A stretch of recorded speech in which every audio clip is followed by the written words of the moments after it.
টিভিটি চ্যানেলে সকলকে স্বাগত। গুরুত্বপূর্ণ একটি আপডেট ডিএ মামলা নিয়ে সুপ্রিম কোর্টে আবারও ডিএ মামলা লিস্টেড হলো শুনানির জন্য। গঠিত হলো স্পেশাল বেঞ্চ। কত নম্বর লিস্টে রয়েছে, কখন শুনানি হবে, বিস্তারিত তথ্য আমরা জেনে নেব।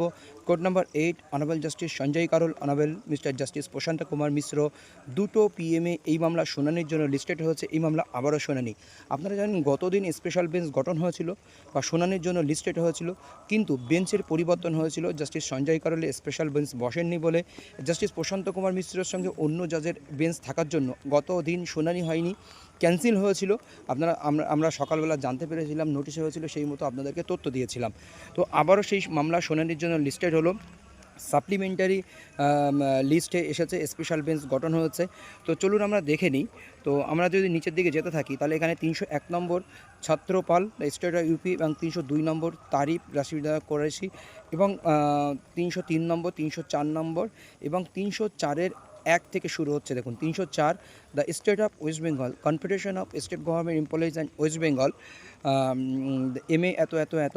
304-1, confederation of state government employees and West Bengal, Shekhar Kumar এবং 304-2, সরকারি কর্মচারী পরিষদ West Bengal versus Nandini Chakraborty. 304-3, সংগ্রামী যৌথ মঞ্চ versus the state of West Bengal. 304-4, the state of West Bengal and another confederation of state government employees and West Bengal and others. এবং 304-5, unity forum through it is convener Shri Debprasad Haldar.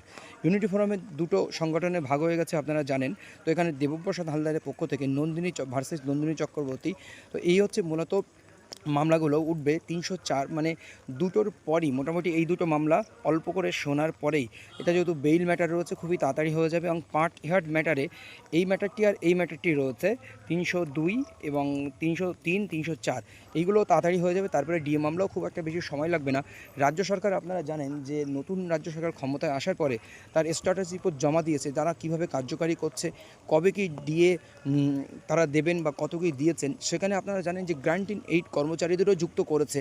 Grant-in 8 কর্মচারীদের DA দেবে, কিন্তু grant-in 8 কর্মচারীদের DA দেওয়ার যে প্রসেসিং, সেই processing তারা এখনও সঠিকভাবে শুরু করতে পারেনি। তাদের ISMS পোর্টালে ডাটা আপলোড সংক্রান্ত তথ্য বা সার্ভিস বুক রিলেটেড তথ্য তোলার একটা প্রক্রিয়া সংক্রান্ত একটা মেসেজ আমরা দেখেছি চারিদিকে ঘুরছে এই সংক্রান্ত। কিন্তু গ্র্যান্ট-ইন 8 কর্মচারীদের ডিএও কিন্তু তারা দিয়ে দেবেন, সেরকম একটি বিষয় উঠে এসেছে।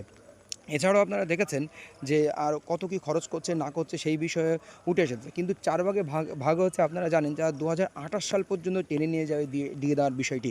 তার মধ্যে তারা এদিকে ঘোষণা করেছে যে 20% ডিএ অক্টোবর থেকে অ্যাডাপ্ট হবে, সেখানে 18+20 38% ডিএর সঙ্গে, এটাও দেখেছেন। এবার আমরা সুপ্রিম কোর্টের একদম ওয়েবসাইটে গিয়ে আমরা যে মূল স্ট্যাটাস কপি সেটা দেখে নিই যে কী রয়েছে।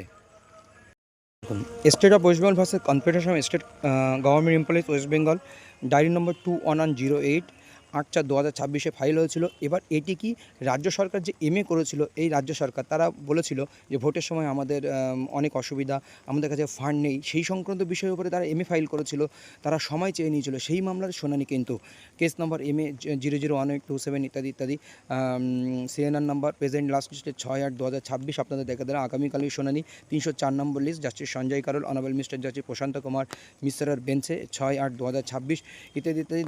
এখানে responded confederation of state government employees, unity forum Indrani Mitra, Gopal Majumdar. এখানে পিটিশনার হচ্ছে the state of West Bengal. State of West Bengal MA করেছিল এই মামলার ক্ষেত্রে, সেই জন্য এখানে রেসপন্ডেড হিসাবে এনারা রয়েছেন।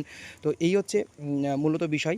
এবং স্ট্যাটাস রিপোর্ট অনুযায়ী ডিএ দিয়ে দেবে, কিন্তু আগামীকাল ওই স্ট্যাটাস রিপোর্ট অনুযায়ী কিন্তু শুনানি হবে।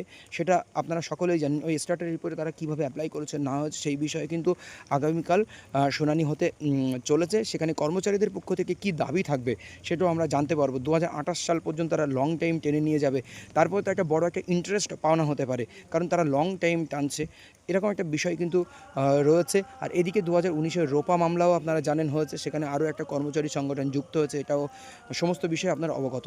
তো আগামীকাল কী হবে অবশ্যই জানানো হবে এবং আমার চ্যানেল থেকে অবশ্যই লাইভ শেয়ার করা হবে। ধন্যবাদ।